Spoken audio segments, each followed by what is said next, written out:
ஓம் சக்தி. என் அன்பு தங்கமே, நீ உன்னுடைய வாழ்க்கையில் உன்னுடைய வயதுக்கு தாண்டி பல்வேறு கஷ்டங்களை அனுபவித்து விட்டாய். தொடர் தோல்விகள், ஏமாற்றங்கள், துரோகங்கள், அவமானங்கள் இவை அனைத்தையும் பார்த்து விட்டாய். உன்னுடைய வாழ்க்கையில் நீ பட்ட கஷ்டத்தை வார்த்தையால் விலக்கி சொல்லவே முடியாது. அந்த அளவிற்கு நீ கஷ்டத்தை அனுபவித்து விட்டாய்.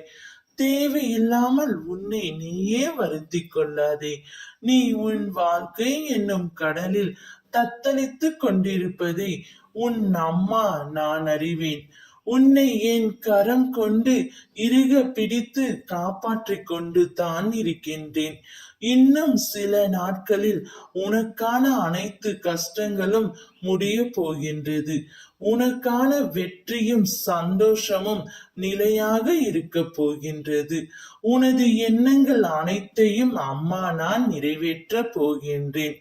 இதனால் நடந்து வந்த அனைத்துமே உன்னுடைய மாயையும் கர்மாவும் தான் காரணம்.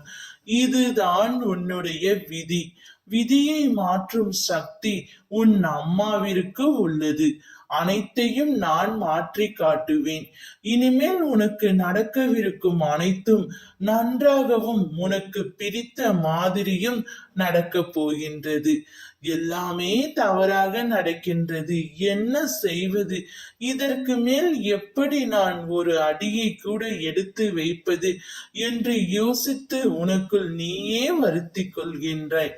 கவலைப்படாதே, அம்மா நான் இருக்கின்றேன். நிதானமாக செயல்படு, பொறுமையாக இரு. உன்னை விட்டு யார் விலகினாலும் அதையே நினைத்து கவலைப்பட்டு கொண்டிருக்காதே. அதே இடத்தில் நின்றும் விடாதே. எல்லாம் நன்மைக்கே. யார் போனாலும் போகாவிட்டாலும் எல்லாம் நன்மைக்கே என எடுத்துக்கொள். கவலைப்படாமல் இரு, நான் இருக்கின்றேன். என்னுடைய அருளால் உன்னை முழுமையாக ஆசிர்வதிக்கின்றேன். இனி உன் வாழ்க்கையில் நீ ஜெயிக்க போகின்றாய். உன்னுடைய சந்தோஷம் உன்னை தேடி வரும். கவலைப்படாமல் தைரியமாக இரு என் செல்வமே. அனைத்தையும் நான் பார்த்துக் கொள்கின்றேன். ஓம் சக்தி.